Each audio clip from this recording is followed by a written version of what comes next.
Would you take the computer-based IELTS test or the paper-based IELTS test? In this video, we discuss the differences. Let's begin. So you may be asking yourself, should I take the computer-based test or the paper-based test? In this video, we discuss the differences, and hopefully by the end of it, you will have enough information to make your own decision. Let's begin. So before we get into the differences, let's look at the similarities. So what's the same? What does not change? Well, the test format doesn't change based on whether or not you take the computer versus the paper-based test. The band descriptors are the same, so how you will be assessed will not change according to the type of test you decide to take. So what are the differences? Well, number one, in the computer-based test, there are fewer people in the room. Number two, you always know how much time you have left because there's a timer on the screen.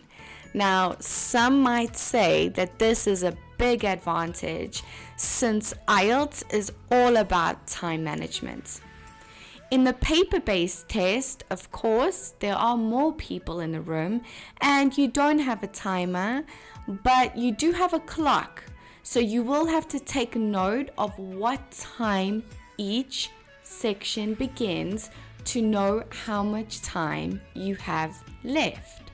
So what about the listening test? Well, in the computer-based test, you will always receive earphones, unlike the paper-based test where you might receive earphones depending on the testing center. You can call them to find out. Another difference in the listening test is that in the computer-based test, you only have 2 minutes to check your answers. Why? Because you type your answers directly into the computer. Whereas in the paper-based test, you will have 10 minutes to transfer your answers to your answer sheet. So is this an advantage or is this just a difference? Let me know what you think in the comments. Now, writing. Are there any differences when it comes to writing?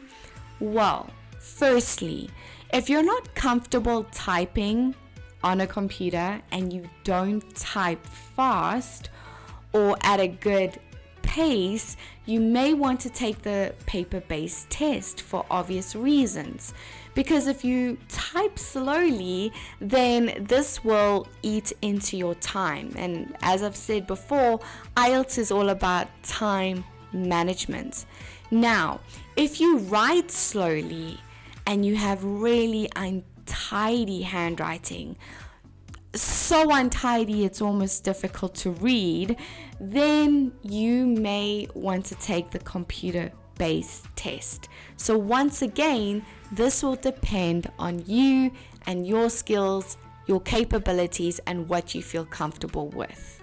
Side note. You can delete a word in the computer-based test, unlike the paper-based test where you'll have to strike out or cross out a mistake. Having said that, when we type, it is easy to make typos. So if you take the computer-based test, you need to go back and check your spelling because you will lose marks for typos as they will be seen as mistakes. Okay, let's move on to reading. So in the paper-based test, you can use process of elimination, where you cross out the wrong answer in order to find the correct one. You cannot do this in the computer-based test. So if you find this strategy to be beneficial and to help you tremendously, then this might be something that you need to take into account. Now, in the computer-based test, you can see the reading passage on one side of the screen and the questions on the other side of the screen, so you don't have to turn any pages. Once again, if you find this to be beneficial, then take note of this. So, what is my advice? My advice is to practice a computer-based test so you can get a feel for the test and how it works. You need to know how to highlight something, how to scroll to the bottom of the page, how to drag an answer, how to type an answer into the computer. And then you need to practice your paper-based test as well. You want to see which test works for you and your capabilities. And once again, which test you feel the most comfortable with. Now, when you practice these tests, practice under timed conditions and look at your score. Is there a difference between the paper-based and computer-based test regarding your score? And is there a difference in the time? Do you struggle for time in one of these tests? These are the things you need to look for: your score, your timing, your comfortability, and this will help you make a decision. So, what test do you think you will take? Computer or paper? Tell us in the comments and tell us why. If you enjoyed this video, please like and subscribe for more. I look forward to seeing you in the next one.